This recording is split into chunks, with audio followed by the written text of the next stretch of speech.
सभी लोगों को राम राम राधे राधे हमारे यूट्यूब चैनल अवनीश कीर्ति में।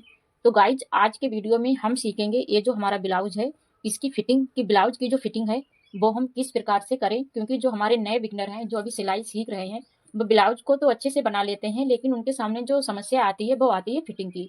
आप चाहे ब्लाउज कितना भी अच्छे से बना लें, अगर आपकी ब्लाउज की जो फिटिंग है वो सही नहीं आती है तो आपकी जो सारी मेहनत है वो बेकार चली जाती है। तो आज इसी विषय में हमने वीडियो बनाया है।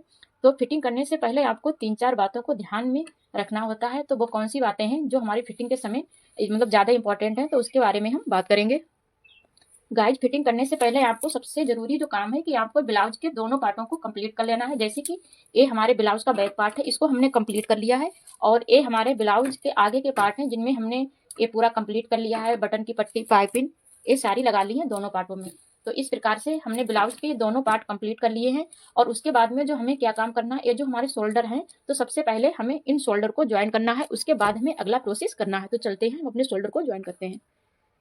तो शोल्डर हमें ज्वाइन करना है, तो हमें इस प्रकार से रखते हुए, हम इस प्रकार से पलटते हुए और यहाँ पर इस प्रकार से बिल्कुल बराबर रखते हुए इनके ऊपर हम सिलाई को लगाएंगे।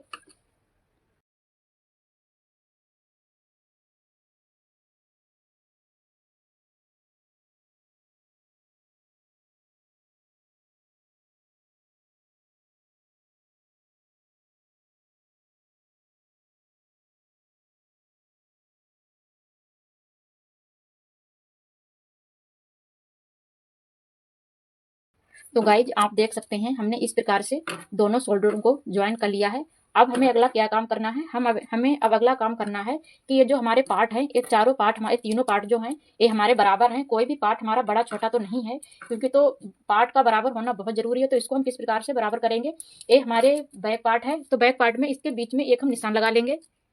ये जो हमारा बैक पार्ट है, बैक पार्ट में इस प्रकार से स्केल से एक हम सीधी लाइन को खींच देंगे इस प्रकार से, और दूसरी साइड में भी हम एक सीधी लाइन को खींच देंगे। ये लाइन हमें फिटिंग के समय बहुत काम आएगी और पार्टों को बराबर करने में बहुत काम आएगी। तो इस लाइन को रख देंगे और उसके बाद में हमें इसको इस प्रकार से रखना है। ये जो हमारा है वो काज वाला पार्ट है, तो इस काज वाले पार्ट को इस तीरे के बिल्कुल बराबर में रखते हुए हमें देखना है कि हमारा जो पार्ट है बिल्कुल जो पीछे का पार्ट है उसके बराबर है या नहीं। अगर जितना भी ज्यादा हो तो उतना हमें छांट देना है, क्योंकि गाइज ये जो हम आगे के पार्ट में टक्स डालते हैं जिसकी वजह से जो हमारे पार्ट हैं वो छोटे बड़े हो जाते हैं। तो यहाँ पर आपको दिखा दें, ये जो हमारा पार्ट है इतना निकला हुआ है, तो इसको हम कैंची की मदद से छांट देंगे। आपको दिखा दें, इतना जो कपड़ा हमें दिखाई दे रहा है निकला हुआ, और इस साइड में इतना कपड़ा, तो इसको हम कैंची की मदद से छांट देंगे। तो हमने एक यहाँ पर सेफ्टी पिन लगा ली है जिससे हमारे दोनों पार्ट बिल्कुल टच रहे, कोई भी पार्ट हमारा हटे ना। और जितना ये जो कपड़ा हमारा एक्स्ट्रा है पीछे के पार्ट को, इसको इस प्रकार से हमें छट कर देना है, क्योंकि इससे हमारी जो फिटिंग है वो बिल्कुल बराबर आएगी। देखो हमारे पार्ट बराबर हो गए, और इधर ये जो जितना कपड़ा दिखाई दे रहा है आपको, इसको भी छांट देना है इस प्रकार से।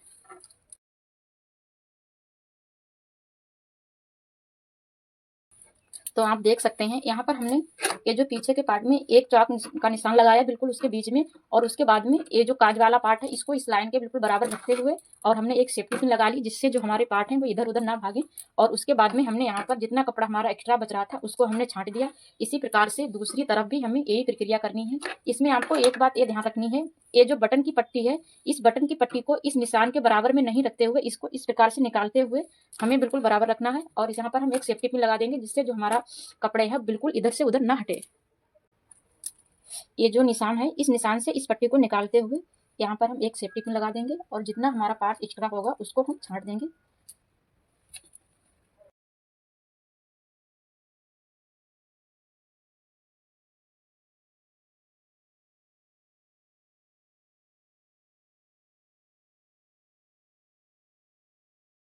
तो आप देख सकते हैं गाइज हमने पार्टों को बिल्कुल बराबर कर लिया है। जितना कपड़ा हमारा एक्स्ट्रा था उसको हमने छांट दिया, और हमने इस बीच वाले पार्ट पे निशान लगा के हमने बिल्कुल बराबर किया है। इसी प्रकार से इस दूसरी साइड में भी हमने बिल्कुल छांट दिया। अब हमें क्या काम करना है, अब हमें ये जो हमारी स्लीव है, अब हमें स्लीव को ज्वाइन करना है। अब हमको स्लीव को ज्वाइन करना है। स्लीव को हमें इस प्रकार से बराबर रख लेना है, और इसके बीच में एक हमें चाक से इस प्रकार से एक निशान को लगा देना है। और ये हमारे ब्लाउज का शोल्डर है, शोल्डर पर हमें इस प्रकार से स्लीव को रखना है।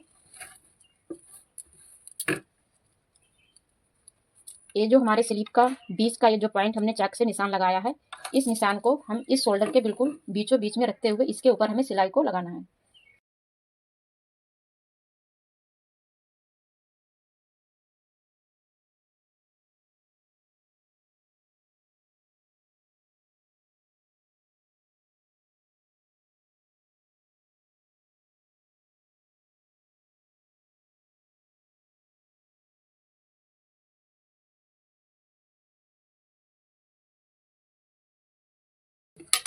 तो गाइज यहाँ पर हमने इस स्लीव को लगा लिया है। इसी प्रकार से ये जो दूसरी साइड में जो स्लीव बची हुई इसको हमें ज्वाइन करना है, फिर उसके बाद हमें फिटिंग करनी है। तो चलते हैं, इस स्लीव को भी हम ज्वाइन कर लेते हैं, उसके बाद हम करेंगे फिटिंग। गाइज यहाँ पर हमने दोनों स्लीवों को ज्वाइन कर लिया है और आप देख सकते हैं हमारे ये जो पार्ट हैं बिल्कुल बराबर हैं। आप फिटिंग करें तो आपको इस बात का बिल्कुल ध्यान रखना है कि आपके ये जो पार्ट हैं बिल्कुल बराबर होने चाहिए, कोई भी पार्ट बड़ा छोटा नहीं होना चाहिए। इसीलिए हमने जब अपने शोल्डर को ज्वाइन किया था तो उसी समय हमने अपने पार्टों को बराबर किया था। तो जब आप फिटिंग करें तो फिटिंग करने से पहले आपको इन बातों को ध्यान में रखते हुए उसके बाद में फिटिंग करनी है। तो यहाँ पर हमारे दोनों तरफ के जो पार्ट हैं बिल्कुल बराबर हैं। इस तरफ भी हमारे पार्ट जो है आपको दिखा दें, इस प्रकार से देख सकते हैं बिल्कुल बराबर है। अब हमें केवल यहाँ पर फिटिंग करनी बची है। अगर आपके पार्ट यही बड़े छोटे होते हैं तो आपकी जो फिटिंग है बिल्कुल सही नहीं आएगी। तो फिटिंग करने से पहले आपको इस शोल्डर को ज्वाइन करने के बाद आपके जो पार्ट जो बड़े छोटे हो जाते हैं, बड़े छोटे हो जाते हैं क्योंकि ये जो हम आगे के जो पार्ट है इसमें जो हम टक डालते हैं, जिसकी वजह से आगे के पार्ट की जो है वो हमारा कुछ छोटा हो जाता है और पीछे के पार्ट में केवल एक ही टक्स पड़ती है, जिसकी वजह से पीछे का पार्ट कुछ बड़ा हो जाता है। तो शोल्डर को ज्वाइन करने के बाद हमें पार्टों को बराबर कर लेना है और उसके बाद में स्लीव को ज्वाइन करना है। अब हम करेंगे फिटिंग। तो फिटिंग के लिए सबसे पहले हमें इस तरफ से मतलब ब्लाउज को रखना है दोनों पार्टों को सीधी तरफ और इसमें सिलाई को हमें लगाना है। तो इस प्रकार से हमने सीधा मतलब पार्ट रख लिए हैं दोनों ब्लाउज के दोनों पार्ट। अब इसकी तरफ हम लगाएंगे सिलाई।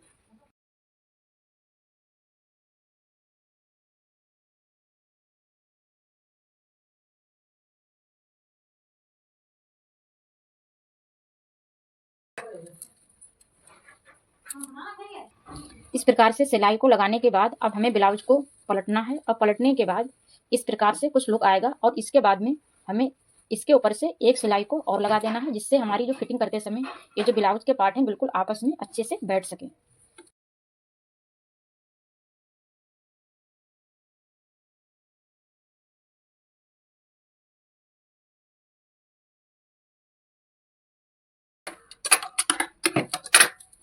इस प्रकार से हमने सिलाई लगा ली है। अब दूसरी तरफ भी हमें इसी प्रकार से पार्टों को सिलना है। पहले ब्लाउज के सीधे भागों को इस प्रकार से रखते हुए, जिस प्रकार से हमने उधर सिलाई लगाई थी इस प्रकार रखते हुए इसके ऊपर सिलाई लगा देंगे और फिर पलट के दूसरी तरफ सिलाई को हम लगा देंगे। गाइस सिलाई को लगाने के बाद आपको ब्लाउज को इस प्रकार से रखना है, ये जो काज उल्टा करके, और ये जो काज की पट्टी है इसको ऊपर रखना है और ये जो बटन की जो पट्टी थी इसको हमने नीचे रखने के बाद इसके ऊपर हमने सेफ्टी पिन को लगा लिया है।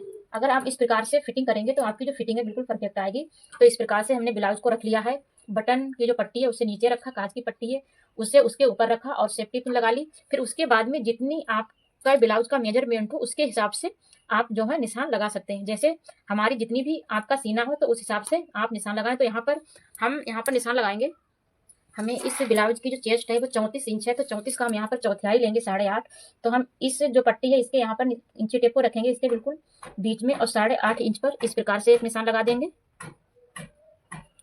इसी प्रकार से इस तरफ इंची टेप को रखते हुए 8.5 इंच पर एक निशान को हम लगा देंगे। तो इस प्रकार से ये हमारा 34 इंच हो जाएगा। इसी प्रकार से जो कमर है इसकी ब्लाउज की, और इस ब्लाउज की जो कमर है वो है 28.5 इंच। तो 28.5 इंच का जो आधा होगा यहाँ पर हम आधे इंच निशान लगाएंगे तो होगा 14.25 इंच। तो इस प्रकार से हम यहाँ पर निशान लगाते हुए 14.25 इंच पर निशान लगा देंगे और निशान लगाने के बाद इसमें स्केल से इस प्रकार से सीधी लाइन को खींच देंगे।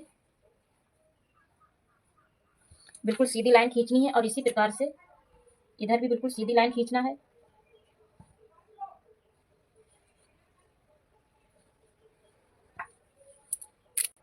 अब इसके बाद में जितनी भी आपकी आस्तीन की मोहरी हो उस मोहरी पर आपको निशान लगा देना है। तो यहाँ पर हमारे जो ब्लाउज है इसकी आस्तीन की जो मोहरी है वो 4.5 5.5 इंच से थोड़ा कम है,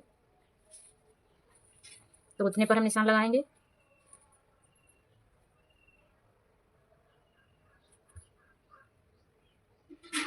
साढ़े 5 इंच से कम है तो हम इतनी इसकी जो निशान है मोहरी का तो यहाँ पर निशान लगा देंगे इस प्रकार से।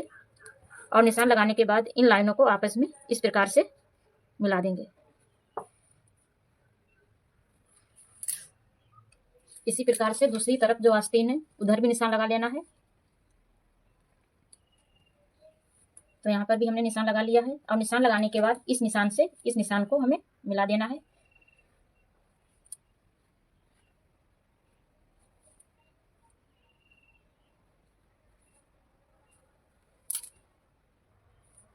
आप देख सकते हैं हमने दोनों तरफ फिटिंग का निशान लगा लिया है। अब हमें केवल इसके ऊपर सिलाई को लगाना है और इस प्रकार से आप सिलाई लगाएंगे तो आपकी जो फिटिंग है बिल्कुल परफेक्ट आएगी। तो चलते हैं, अब हम सिलाई को लगाएंगे।